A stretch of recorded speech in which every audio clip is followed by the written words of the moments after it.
Still TV. Gitu. Jadi dari usia bayi baru lahir itu harus sudah melakukan transfusi darah rutin. Karena harus melakukan transfusi darahnya kalau yang mayor itu sebulan bisa 1-2 kali. Dan selama transfusi itu membutuhkan kurang lebih 4-5 kantong darah. Sekali transfusi membutuhkan 4-5 orang yang mendonor darah. Hai Stealer, sebelum lanjut nonton video ini, jangan lupa tekan tombol subscribe, nyalakan loncengnya, like, and share.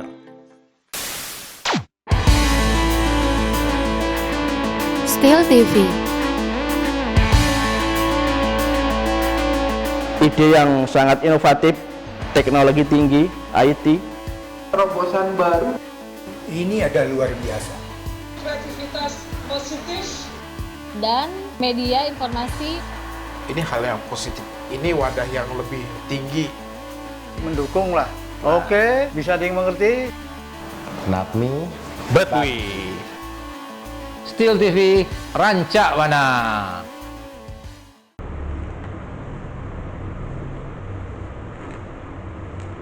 Assalamualaikum warahmatullahi wabarakatuh. Hai Stealer, kembali bersama Still TV, bersama Dudi dan seorang narasumber yang cantik dan energik. Kita perkenalkan ya. Ya. Halo Stealer, perkenalkan saya dengan Dinanti. Saya lulusan di Stil atau SMP 135 di angkatan 2001. Waktu kelas 1-nya saya di 11, untuk kelas 2-nya di 21 dan kelas 3-nya di 38.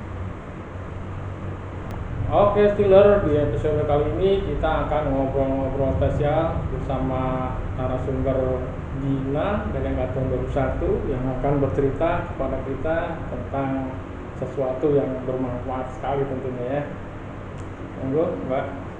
Halo Stealer, aku mau sharing tentang kegiatan aku di balik sesuatu yang nanti aku mau ceritain.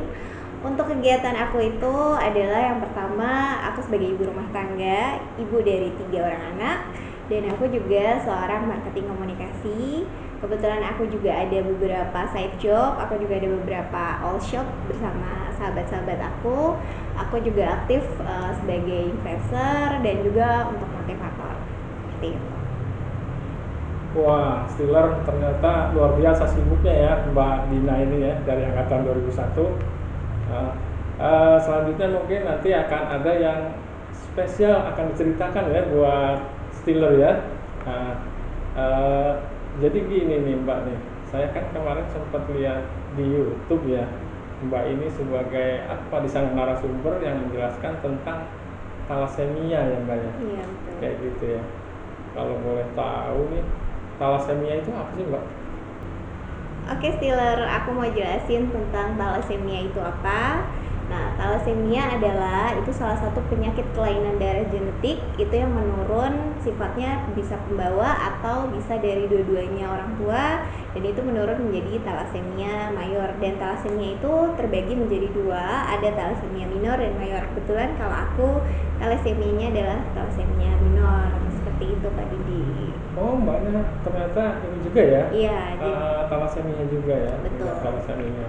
Jadi di balik kegiatan saya memiliki penyakit kelainan darah genetik seperti itu. Dan itu sakitnya itu tidak menjadi penghambat. Malah kalau kita lagi sehat, kita berupaya untuk terus melakukan hal yang bermanfaat dan kalau bisa kita meraih prestasi. Jadi Iya. jangan patah semangat. Iya betul, tadi aja kan begitu sibuknya ya, ada Iya. jadi influencer, ada all shop segala gitu Iya, ya. betul. Luar biasa ya Stealer ya, kayak gitu. Iya. Oh iya, jadi Mbak Dina ini Stealer ya, ternyata mengidap thalassemia juga, tapi luar biasa ya. Tadi kegiatannya begitu sibuknya gitu kan, macam-macam kegiatan. Terus ceritanya gimana sih Mbak? Kok apa nggak ganggu gitu Mbak sakitnya itu? Untuk thalassemia sendiri itu kebetulan nggak begitu mengganggu, kecuali memang lagi ada fase-fase tertentu seperti lagi haid atau menstruasi ya istilahnya, terus sedang hamil, melahirkan yang membutuhkan banyak asupan besi seperti itu pasti akan rebutan sama bayi gitu yang di kandungan, atau memang lagi capek, mungkin kan banyak menguras energi juga, sel-sel darah merahnya berkurang, jadinya biasanya langsung ngedrop. Kadang cukup mengganggu, bisa kita seperti ngantuk seharian, lemas, letih, lesu, dan badan tuh nyeri. Terus ya harus rutin ke dokter. Kalau untuk thalassemia mayor itu malah ini banget, lumayan mengganggu aktivitas karena harus melakukan transfusi darahnya. Kalau yang mayor itu sebulan bisa 1-2 kali, dan selama transfusi itu membutuhkan kurang lebih 4-5 kantong darah sekali transfusi, atau sama dengan satu orang yang mengidap thalassemia mayor membutuhkan 4-5 orang yang mendonor darah. Jadi sebenarnya penyakitnya tidak termasuk penyakit ringan. Seperti itu. Jadi tadi itu ada 2 jenis ya, ada 2 macam ya. Betul. Ada minor, dan ada mayor ya. Itu penyebabnya apa sih, Mbak? Bisa orang itu kena thalassemia seperti itu? Itu penyebabnya adalah kelainan darah genetik dari orang tua membawa, entah dari ibu atau bapak atau keduanya.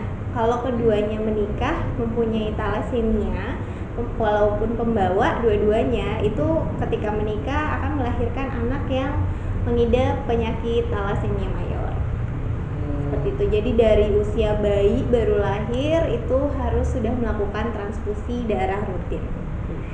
Lebih seperti itu. Makanya biasanya kalau yang sudah terdeteksi sebelum menikah mempunyai penyakit thalassemia, biasanya sama dokter itu disarankan untuk mungkin kalau bisa harus lebih ekstra hati-hati ya. Maksudnya kalau ketika ingin punya keturunan seperti itu, kalaupun punya juga kasihan, calon bayinya kan pasti mengidap. Itu sudah menjadi penyakit pasti, rumus pasti. Oh, jadi genetik ya, bukan misalkan memang menular gitu, enggak ya, tapi dari genetik gitu. Betul. Berarti kalau tadi persiapannya sebelum nikah itu harus tahu dulu dong ya, pasangannya ini pembawa apa enggak gitu kan ya. Berarti gimana tuh Mbak, bisa diketahui gitu pasangan kita gitu sebelum nikah apakah dia itu pembawa atau tidak, itu caranya gimana Mbak? Ya mungkin secara ini kali ya, secara medis gitu, seperti apa ya? Biasanya kalau kita memang di usia muda mengalami gejala seperti anemia atau sering pusing, terus seperti tensinya rendah atau HB-nya dasarnya rendah, atau ada orang tua yang mempunyai riwayat seperti itu, sebaiknya segera periksakan. Banyak orang tua di masa sekarang yang kadang masih kurang pengetahuan parentingnya, kesehatan anak seperti apa, kadang tidak aware anaknya tuh mengidap penyakit seperti itu. Gitu. Nanti jadi kalau misalnya udah ada gejala seperti itu, periksa, dan kita lebih baik jujur sama pasangan, karena penyakit ini pasti akan cukup kelihatan ya nanti, entah pada saat hamil, melahirkan, atau pada saat usia pernikahan. Nanti kan mempengaruhi untuk kesuburan seperti itu juga takutnya, untuk kesehatan pada saat mengandung. Oh, jadi secara fisik juga sebetulnya udah bisa terlihat ya, nggak harus ke medis gitu ya.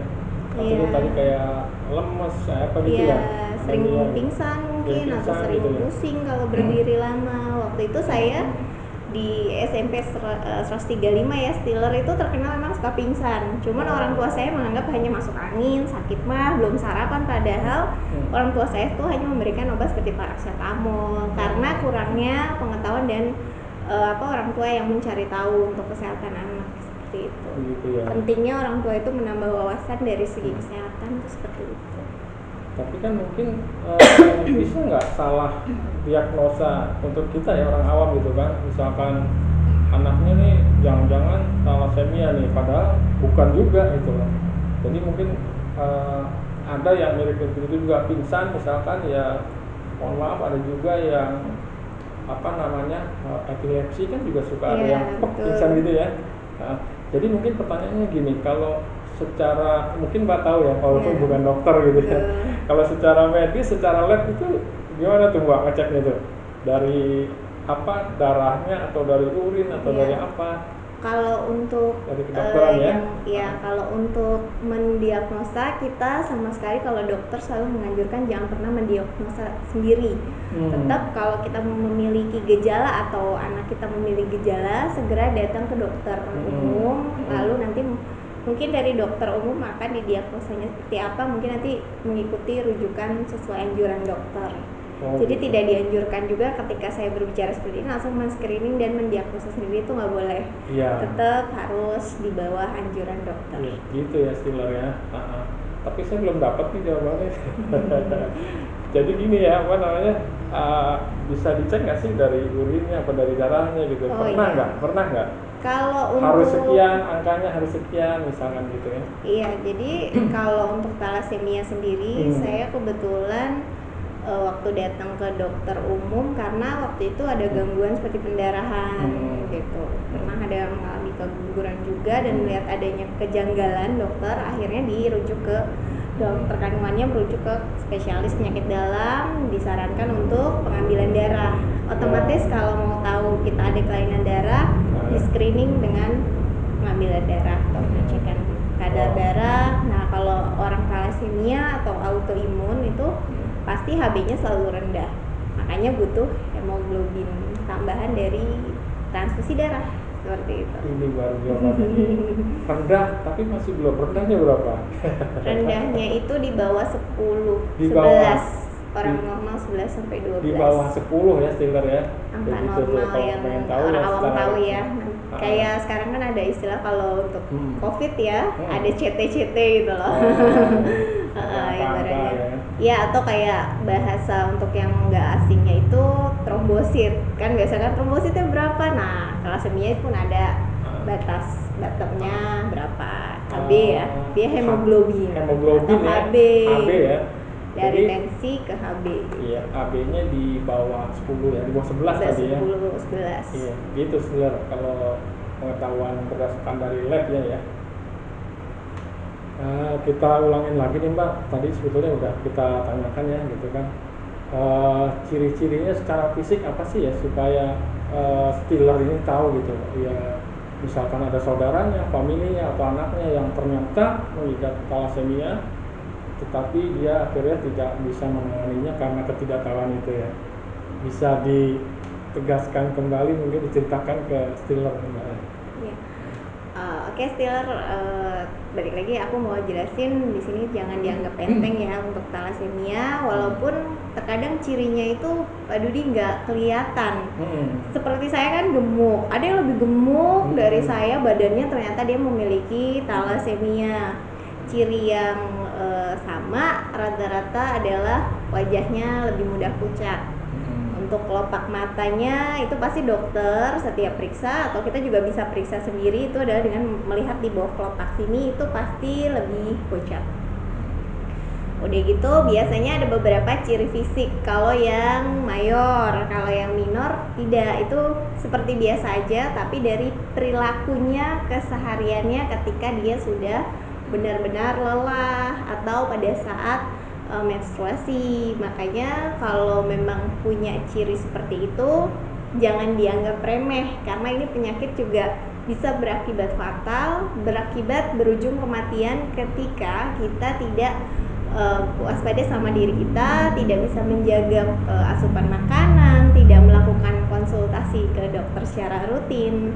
Seperti itu. Ketika kita sudah seperti itu, melakukan konsultasi rutin, makan minuman vitamin yang sesuai anjuran dokter ya, bukan menakar sendiri, itu biasanya lebih bisa beraktivitas, kurang lebih seperti itu. Iya. Itu tadi yang ada yang minor, ada yang mayor ya. Mungkin juga bisa diulangi lagi supaya Stillernya pada tahu gitu. Apa sih bedanya yang minor, yang mayor gitu? Seperti itu coba. Ya. Kalau untuk kesamaannya sama, di setiap 20 hari sekali sel darahnya atau hemoglobin yang sel darah merahnya itu mudah rusak. Kalau orang normal 3 bulan sekali, kalau thalassemia di 20 hari sekali. Makanya kan orang transfusi darah ketika sudah masuk 3 bulan sekali. Kalau orang yang mau donor ya, gitu. Kalau yang thalassemia justru membutuhkan darah di 20 hari sekali. Itu untuk yang lebih mayor. Kalau yang minor sehingga dia asal bisa jaga pola makan, terus juga aktivitasnya, tahu ketika kita sudah punya thalassemia, misalnya tadi sudah melakukan screening ya, itu sebaiknya bicara saja pada lingkungan gitu, jelaskan secara umum saja bahwa kita mempunyai keterbatasan, tidak bisa terlalu kegiatannya seperti orang normal gitu. Terus kalau lagi hamil bisa lebih ekstra hati-hati, dijaga. Ya kalau kita bicara mungkin ke lingkungan, mungkin hubungannya dengan sosial ya. Jadi misalkan kita ada kegiatan apa, kita nggak ikut kan bisa dimaklumi gitu kali ya. Betul. Terus mungkin gini Mbak, dengan keterbatasan kita itu kan ya, akhirnya kita bertanya-tanya juga nih dari teman-teman gitu kan, apa aja sih yang nggak boleh dilakuin gitu loh, mungkin bahasanya pantangan gitu ya, untuk terutama tadi karena yang berat mayor ya, untuk yang penderita thalassemia mayor ini apa aja nih Mbak yang nggak boleh nih dilakukan gitu? Oke, kalau untuk pantangannya sendiri itu kalau yang mayor kan karena dia rutin transfusi darah, otomatis banyak pengendapan sel zat besinya, zat besinya banyak menumpuk, otomatis ada obat-obatan yang harus dikonsumsi dan juga ada beberapa penanganan khusus. Tapi kalau yang minor karena biasanya hanya minum vitamin, dia nggak ada pantangan, boleh makan. Kalau makan sayurannya bisa agak bebas. Kalau di yang mayor itu pantangannya makanan yang mengandung zat besi tinggi, karena takutnya nanti akan semakin banyak penumpukan jadi keracunan. Makanya biasanya mayor itu kalau saya bicara dengan beberapa sahabat-sahabat komunitas thalassemia itu ada obat namanya kelana besi untuk menetralisir zat besi yang banyak itu, membuang ya. Tapi kalau untuk aktivitas, kalau yang masih bisa sanggup, banyak juga dari yang mayor itu kawan-kawan tetap berprestasi karena mempunyai motivasi yang sangat tinggi gitu. Jadi biasanya kita justru kurang suka untuk dikasihani karena kita merasa memang secara fisik ada juga yang memang kelihatan ya, tapi kalau yang minor itu atau yang mayornya belum terlalu parah itu biasanya masih termotivasi, ada yang ikut olimpiade, ada yang ikut lomba, ada yang punya usaha, ada juga yang banyak prestasinya itu yang sebenarnya banyak tidak tersorot. Jadi ada beberapa sosial media tentang thalassemia itu sudah banyak kok gitu. Oh berarti dia masih boleh nggak ya untuk kegiatan olahraga gitu ya? Ya bahkan ada yang pernah kejuaraan atletik pun menang padahal dia mayor. Masya Allah, iya. Gitu. Ya, jadi alhamdulillah ternyata para pengidap thalassemia ini nggak sampai harus dibatasi kegiatan berolahraganya ya. Betul. Bahkan ternyata bisa sampai berprestasi gitu ya. Iya. Makanya di thalassemia itu ada julukan untuk kita thalassemia survivor, pejuang thalassemia. Iya. Itu juga mungkin tergantung dari motivasi kekuatan mentalnya si penderita thalassemia ini ya. Kayak gitu sih. Jadi kalau memang dia kuat gitu kan, dia sabar, bisa dia maju kan, bahkan bisa berprestasi gitu ya. Betul. Jadi banyak yang juga lulus dari perguruan tinggi negeri, ada yang berprestasi di fisika, olimpiade seperti itu, dan juga kayak saya kan masih bisa tetap bekerja, mengikuti kegiatan-kegiatan seperti motivasi untuk teman-teman yang hijrah, yang influencer, endorse kayak gitu, saya masih bisa gitu. Terus juga ada beberapa kegiatan kayak outdoor, saya ketemu teman-teman kayak bisnis kopi kayak gitu kan, sempat ada juga gitu. Iya, jadi gitu Stiller ya.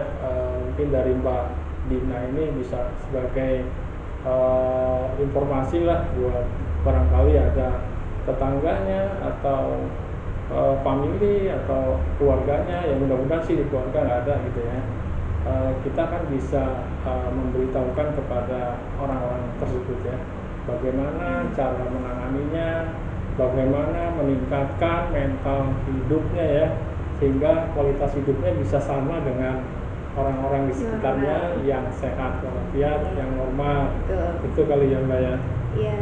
Jadi kalau saya di sini pesan poinnya jangan pernah merasa kita punya kekurangan, tidak diberikan kelebihan. Jangan putus asa, percaya kadang Steeler tuh mungkin ada yang kaum perubahan, dia merasa saya udah mentok, padahal coba banyakin wawasan, coba perluas link pergaulan teman gitu. Di situ kita mungkin bisa menggali apa yang sebenarnya kita miliki, karena di balik kekurangan ada kelebihan yang Allah kasih. Jadi Steeler tuh jangan ngerasa aku minus di nilai matematika, tapi saya juga dulu waktu di 135 ya, waktu jadi siswa di sana nilai matematika saya tidak bagus gitu. Tapi alhamdulillah saya sempat menjadi seorang teller bank. Jadi balik lagi, di setiap ada motivasi kemauan pasti kalian bisa. Jangan kalian berhenti hanya karena satu kekurangan. Percaya pasti Tuhan bisa kasih beribu nikmat kelebihan dalam diri.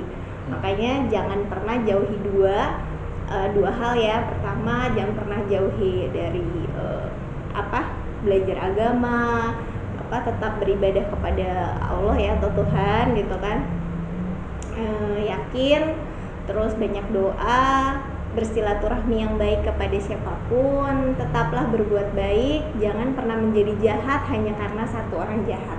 Jangan pernah berhenti satu langkah hanya karena satu yang menutupi dalam dirimu. Maju terus, yakin kalau Allah mau kasih kelebihan, Allah nggak bisa tidak ada yang mustahil di dunia ini. Itu aja, itu yang selalu aku pengen kasih tahu. Dan yang terakhir, kalian harus semakin banyak mencari wawasan tentang banyak penyakit-penyakit yang mungkin masih awam seperti thalassemia ini, karena ternyata banyak sekali. Harus rajin belajar nggak mesti harus pelajaran umum, banyak buka wawasan, berusaha jadi jiwa yang fleksibel, bisa mendengarkan dari berbagai macam. Jangan pernah melihat siapa yang memberikan pesan dari segi apa yang memberikan pesan, tapi apakah isinya itu yang kita bisa pelajari, seperti itu. Ya, semoga dengan hadirnya Mbak Dina di Steel TV kali ini bisa memberikan wawasan kepada Steeler semua ya, yang mungkin selama ini mungkin memang sudah tahu juga ya lewat buku-buku gitu kan, informasi lewat media yang lain lah gitu. Dan kali ini langsung dari Mbak Dina yang memang mengidap thalassemia ya Mbak ya, gitu Steeler.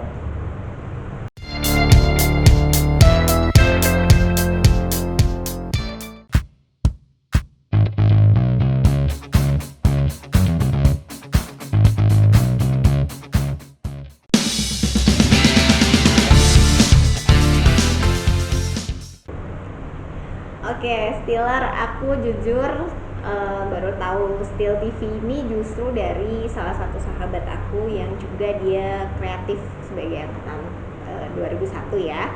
Nah, ini menurut aku sangat bagus karena bisa semakin memotivasi nih untuk adik-adik Steeler, adik-adik kelasku, biar termotivasi bahwa lulusan 135 banyak juga kakak kelas kalian, senior-senior kalian yang bisa menjadi orang-orang sukses dari lulusan 135 itu. Dan salah satunya adalah aku makasih kepada para senior juga, ternyata sampai membuat seperti PH Steel TV itu keren banget sih menurut aku. Dan ini kayak rasa sumbangsih terima kasih kepada sekolah dengan mengadakan YouTube channel di Steel TV. Semoga semakin banyak subscribernya yang like, terus juga semakin banyak konten-konten yang akhirnya membawa manfaat tidak hanya bagi untuk adik-adik kelas atau alumni 135, tapi juga bagi seluruh yang menonton. Dan selalu diberi kelancaran dan kesehatan buat semua krunya di saat pandemi. Semangat. Terima kasih Steel TV. Demikian tadi Steeler ngobrol spesial kita dengan Mbak Dina dari angkatan 2001. Terima kasih banyak Mbak Dina sudah hadir di sini, sudah berbagi dengan teman-teman Steeler. Sampai jumpa kembali ya Steeler. Tonton terus Steel TV. Jangan lupa untuk like, subscribe, dan nyalain loncengnya. Makasih. Assalamualaikum.